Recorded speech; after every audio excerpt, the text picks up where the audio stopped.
Las elecciones municipales de 1931 dan la mayoría a las candidaturas republicanas en todas las grandes ciudades.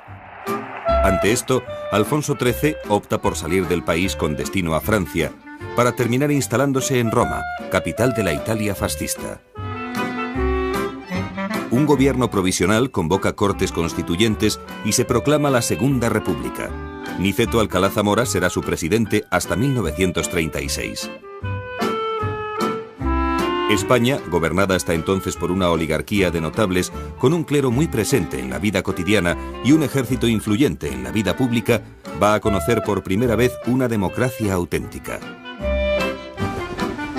Aunque la llegada de la República también estremece a terratenientes, a la gran burguesía y a la Iglesia.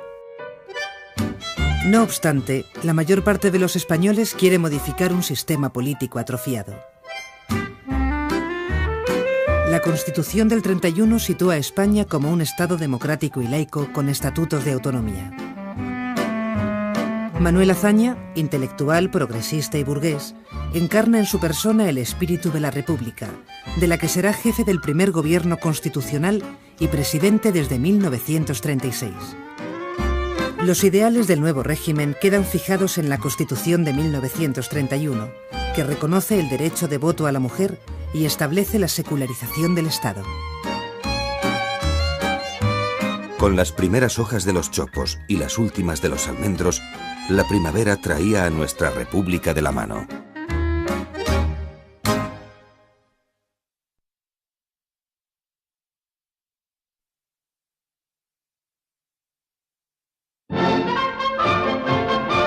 Las primeras elecciones de la República a Cortes Constituyentes dan una mayoría de izquierdas. Se acomete la reforma agraria, la modernización del ejército, la universalización de la enseñanza y la transformación de las relaciones sociolaborales.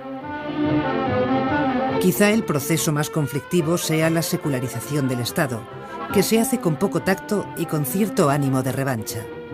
La República no quiere una iglesia guardiana de una moral pública, pero el clero y muchos católicos se resisten a aceptar medidas como la disolución de la Compañía de Jesús, la secularización de cementerios o leyes como la del divorcio o la de congregaciones religiosas, que pretende sustraer a la Iglesia el control del sistema educativo.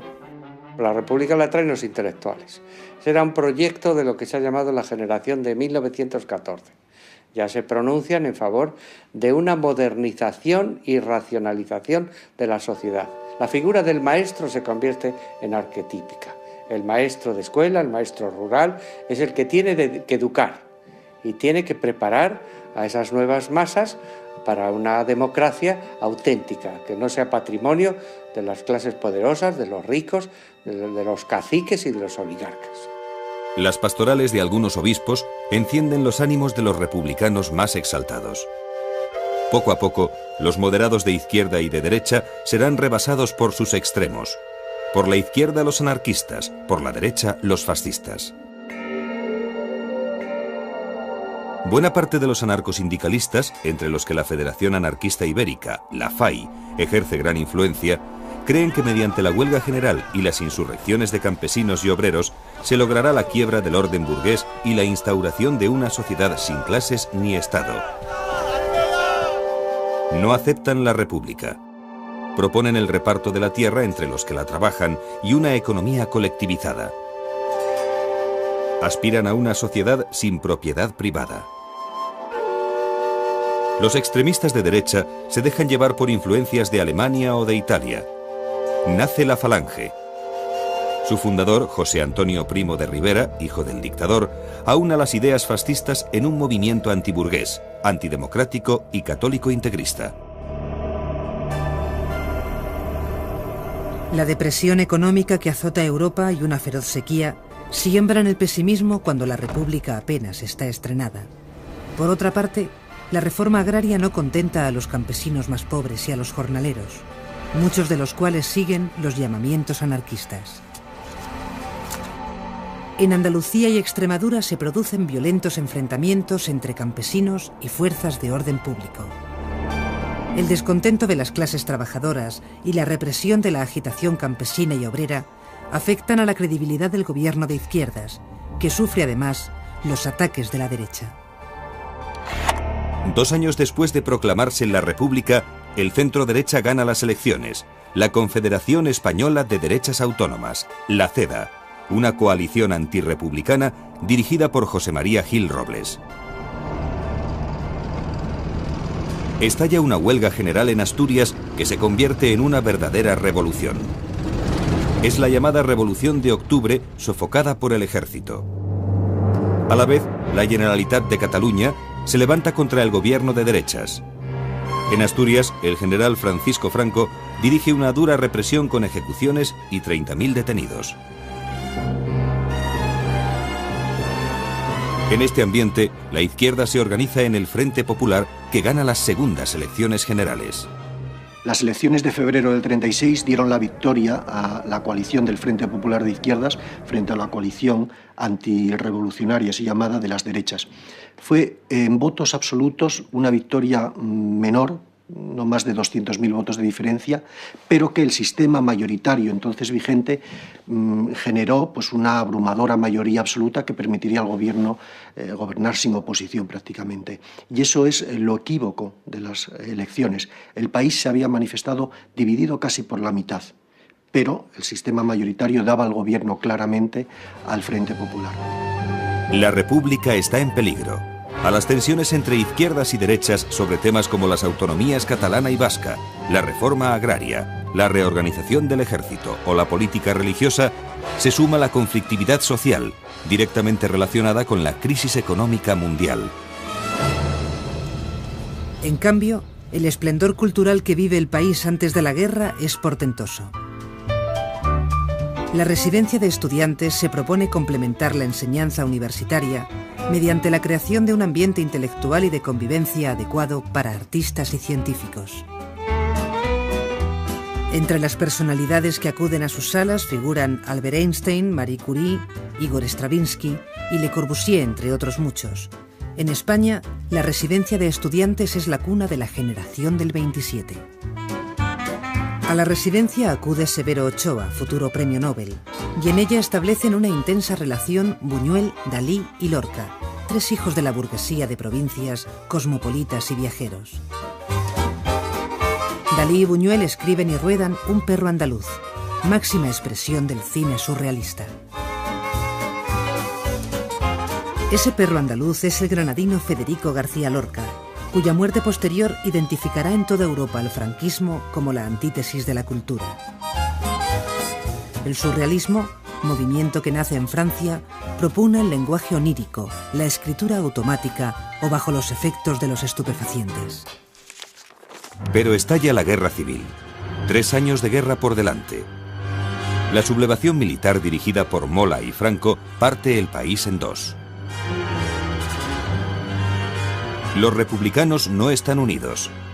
Alemania, Italia y Portugal ayudan a Franco, y la Sociedad de Naciones, Francia y el Reino Unido apuestan por la no intervención.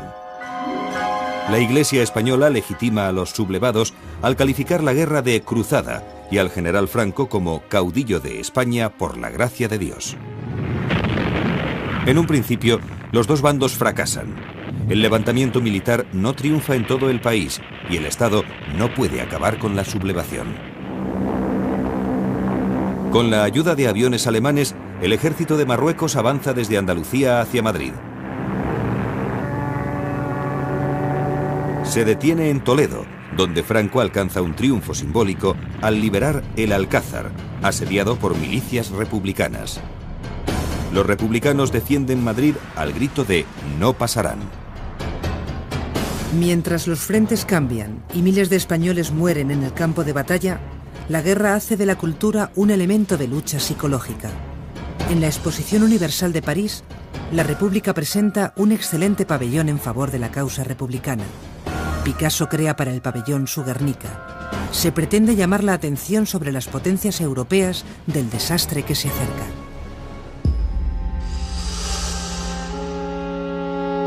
Antes de que Franco entre en Madrid, tras la caída de Barcelona, cientos de miles de republicanos parten hacia Europa y América. Muchos de los intelectuales más conocidos permanecen leales a la República y deben exiliarse. Las tropas franquistas entran en Madrid, donde hace 3 años que no llegan patatas, garbanzos o azúcar. En el Estado franquista se suprimen las libertades democráticas y se controlan los medios de comunicación. Los partidos políticos y las organizaciones sindicales son desmantelados y sus responsables detenidos, procesados y condenados en procesos de 5 minutos. El propio lugarteniente alemán de Hitler se sorprende de la dureza de la represión. El núcleo dirigente del PCE huye a Moscú y a México. La nómina de intelectuales que sale del país es interminable. Todo esto, junto a la muerte de otros, como Lorca, asesinado por los falangistas cerca de Granada, deja a España huérfana de ciencia y de cultura.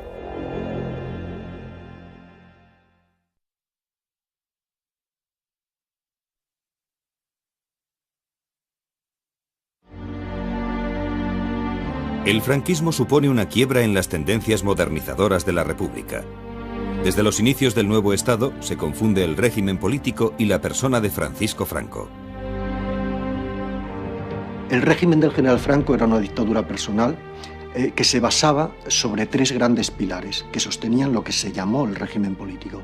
En primer lugar, el ejército, que era el garante de esa victoria y de que no habría vuelta atrás en esa victoria.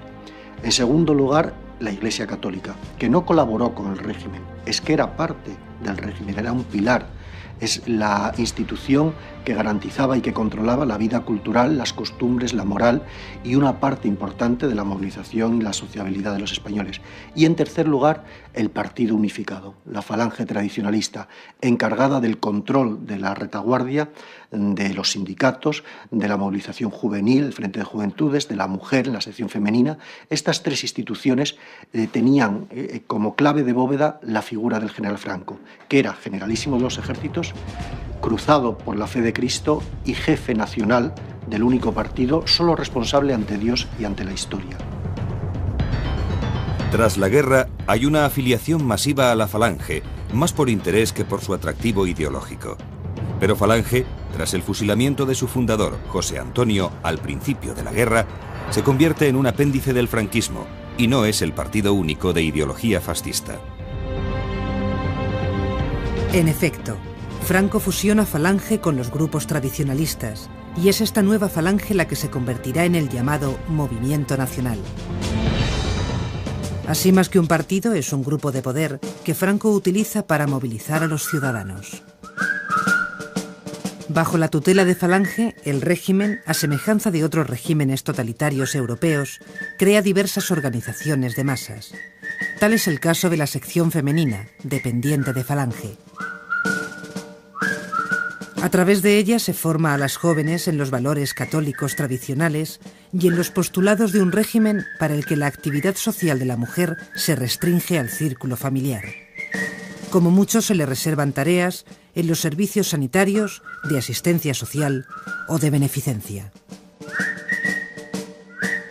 Mientras tanto, entre los vencidos se organizan los maquis, grupos guerrilleros integrados por comunistas, socialistas, anarquistas y nacionalistas vascos. Entre 1945 y 1948 llevan a cabo acciones aisladas en las zonas más montañosas de la península. A finales de los 50 desaparecen los últimos grupos de resistencia. Al terminar la guerra, el país está lleno de desaprensivos que viven de timar a la población. Falsos funcionarios ofrecen a sus víctimas influyentes gestiones para excarcelar presos, dar trabajo a los desempleados o incluso para levantar templos. Es la picaresca propia de un país en ruinas. Para contrarrestar la carestía se impone el extraperlo, el mercado negro, aceptado como algo inevitable. Las cartillas de racionamiento reparten el poco pan, aceite, leche, arroz y huevos de que se dispone. Falta petróleo y electricidad, y España vuelve a la vela y al carbón. El régimen organiza la economía de manera autárquica, es decir, intenta vivir de lo que España produce, pero el país no posee todo lo que necesita. 5 meses después del fin oficial de la Guerra Civil Española, empieza la Segunda Guerra Mundial. España no participa en la contienda junto a Alemania e Italia por ser un país arruinado. También porque Hitler no accede a las peticiones de Franco, quien reclama la soberanía sobre Marruecos y sobre gran parte de la Argelia francesa, así como una importante ayuda militar para ocupar Gibraltar. No obstante, Franco, convencido de la victoria nazi, envía la División Azul a la Unión Soviética. 18.000 hombres para luchar, según el caudillo, no contra los aliados, sino contra el comunismo. En 1945, acabada la guerra, los aliados aíslan internacionalmente a España, que había demostrado su afinidad con el fascismo.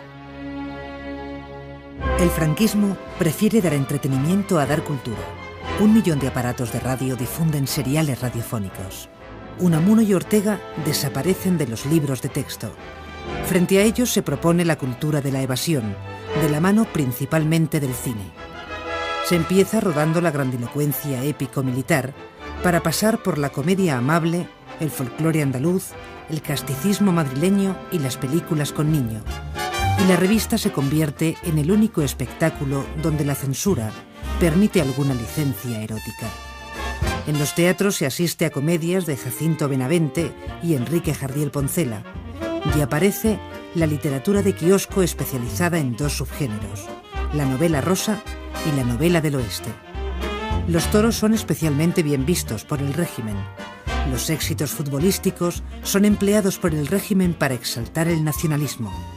Las quinielas hacen soñar al pueblo. Es la subcultura de masas.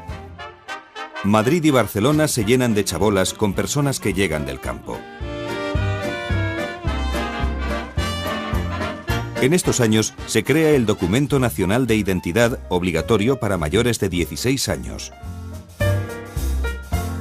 Se venden a plazos relojes suizos y llegan los bolsos de plexiglas. Por todas las ciudades surgen los niños prodigio. En 1948, una tienda de Madrid exhibe un televisor, mientras que se piensa que un caldo de caracoles cura la tosferina y algunos curas no dan la comunión a aquellos que se apuntan a la moda de los bailes pecaminosos. Así se vive en la España de la posguerra, con canciones melódicas, boleros y rancheras, al tiempo que Gila hace en sus monólogos la crónica negra de un país donde no se permite la blasfemia.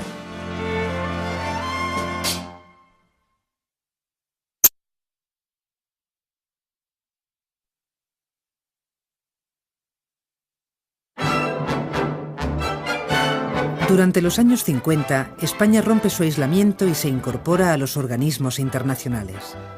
El régimen está muy interesado en reafirmar sus relaciones con Washington y el Vaticano.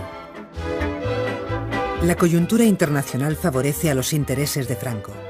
La Guerra Fría ha generado un temor maniático de los norteamericanos hacia el comunismo. Estados Unidos firma un tratado con España por el que se le permite la instalación de bases militares. A cambio, los norteamericanos actúan como embajadores de España ante el resto de Europa, abiertamente reticente a la figura del dictador. Franco consigue firmar también un concordato con la Santa Sede, y por fin, las Naciones Unidas admiten a España en sus organismos. Estados Unidos aporta créditos que alivian la maltrecha economía española, ahogada por el corsé de la autarquía. Se impone un cambio de rumbo en la política económica. El nuevo objetivo es la liberalización de la economía que debe favorecer el desarrollo del país. La apertura económica será obra de los llamados tecnócratas, que desembarcarán en el gobierno a finales de los años 50. La mayoría de los tecnócratas pertenecen al Opus Dei. Este es un movimiento católico de renovación que defiende el protagonismo de los laicos en el catolicismo. Con frecuencia captan a sus seguidores entre las élites socioeconómicas y profesionales. Durante la dictadura se desarrolla un arte conmemorativo y militante basado principalmente en una iconografía de la guerra y en monumentos a los caídos y a los héroes. La arquitectura oficial toma el modelo de El Escorial, símbolo de la España de los Austrias. Franco siempre tuvo alta consideración por Carlos V y Felipe II. Amante de la grandilocuencia, retorna al gusto tradicional. Más por su contenido ideológico que por su valor artístico, hay que destacar el Valle de los Caídos. 20.000 hombres, la mayor parte presos políticos, levantan un gigantesco mausoleo cuya construcción es supervisada directamente por Franco. Y mientras este arte escurialense se extiende por el país, el catolicismo sigue teniendo un papel principal en la vida cultural. Los libros religiosos descansan en las mesillas de los españoles, y la hostilidad contra Miró y Picasso no remite. Solo se admite la figura de Dalí, sobre todo desde que pinta el Cristo de San Juan de la Cruz. El franquismo se vale del pintor para incorporar al régimen un nombre de prestigio. En 1959 se funda ETA, forma radicalizada del nacionalismo vasco, cuyos actos terroristas se multiplican rápidamente. La actividad económica se acelera, se construyen embalses para generar electricidad y las cadenas de montaje llegan a las fábricas y a la industria del automóvil. A partir de la aplicación del Plan del 59 y a lo largo de toda la década de los años 60, el país, por decirlo así, sufre un efecto tijeras en su evolución. La economía española avanza dramáticamente, se industrializa, las tasas de urbanización son muy grandes, la alfabetización se generaliza, la sociedad se moderniza y, sin embargo, en el plano político todo permanece prácticamente igual. A pesar de los tecnócratas, de la discusión sobre la apertura política, lo cierto es que el franquismo sigue hasta el final siendo el régimen de poder personal y autoridad omnímoda del caudillo, del general Franco. Mientras, los monárquicos se debaten entre colaborar o no con el régimen para la restauración de la monarquía.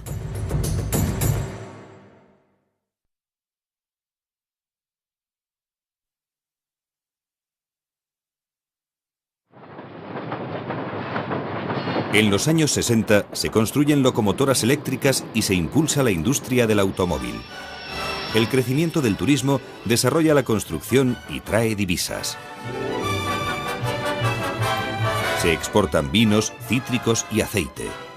Este desarrollo económico genera un bienestar social que trata de compensar la falta de libertades.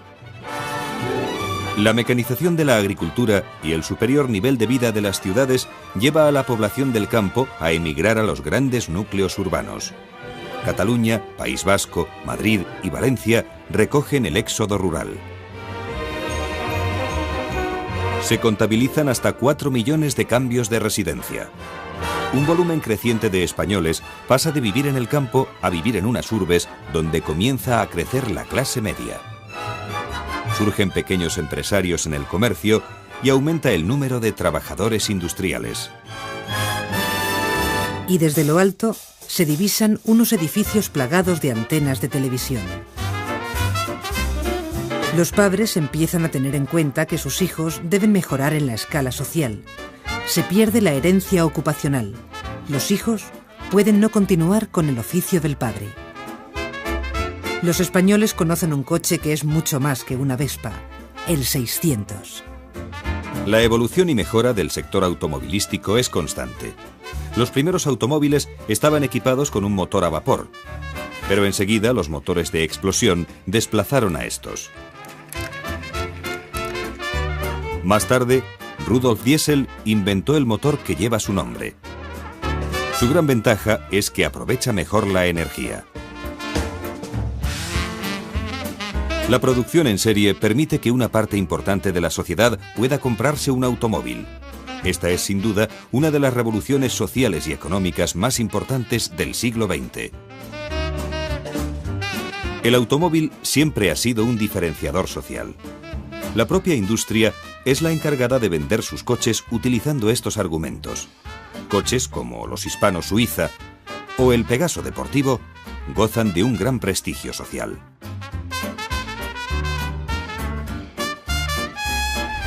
Cientos de coleccionistas y amantes de los automóviles antiguos han convertido el cuidado y la exhibición de estos en una forma de vida y una extensión de la propia personalidad. Se edita el teleprograma y en la publicidad exterior se funden medio y mensaje. Los niños coleccionan cromos, se pegan calcomanías y el cinesín es el juguete familiar por excelencia. Los movimientos políticos de don Juan de Borbón son perfectamente controlados por Franco.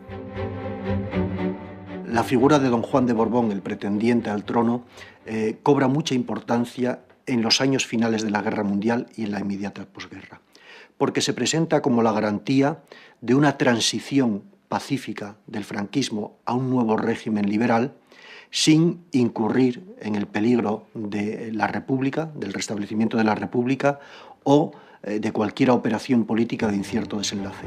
Eso fracasa por varios motivos, desde luego el más importante, en mi modo de ver, por la negativa del general Franco a contemplar un traspaso de poderes en vida.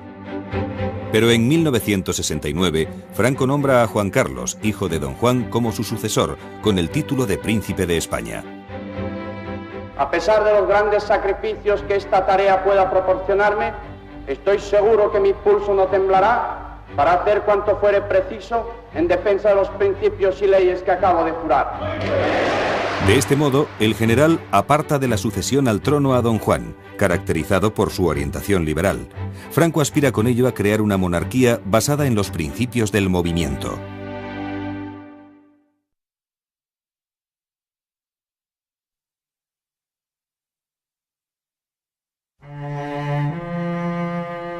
Mientras la salud de Franco empeora, más de 3 millones de emigrantes están dispersos por todo el mundo.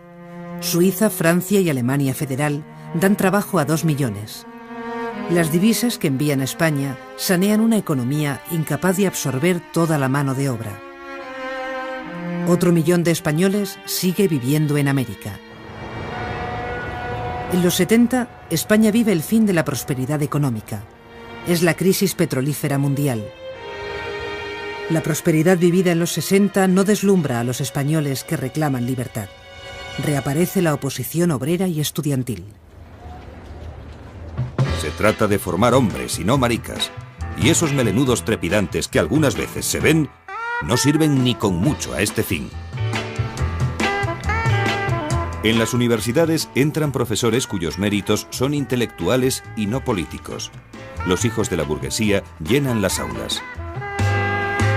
La Iglesia se distancia del régimen, intenta separarse del Estado, y la respuesta de Franco es habilitar una prisión especial para los religiosos más comprometidos con los pobres. En 1973, ETA asesina al almirante Carrero Blanco, presidente del gobierno, a quien Franco confiaba dejar como garante de las esencias del régimen. Carlos Arias Navarro pasa a dirigir el gobierno. El asesinato del almirante Carrero Blanco en el 73 fue, desde luego, el motivo de una gravísima crisis política.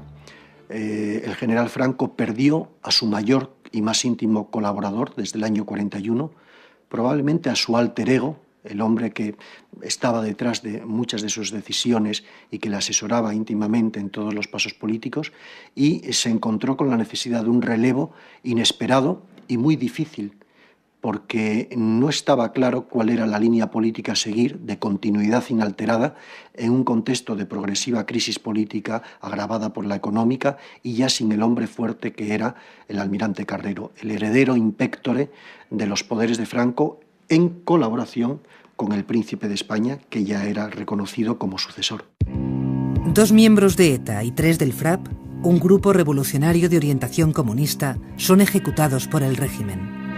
Las protestas de primeros ministros europeos o del secretario general de Naciones Unidas no sirven para impedir las ejecuciones.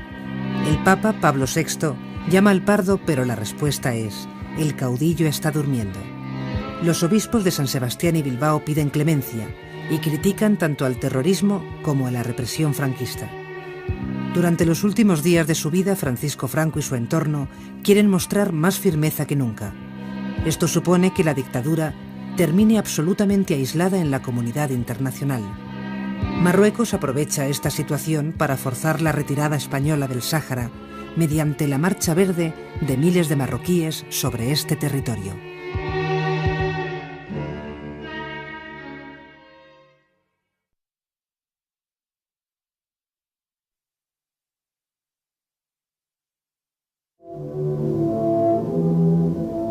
Españoles,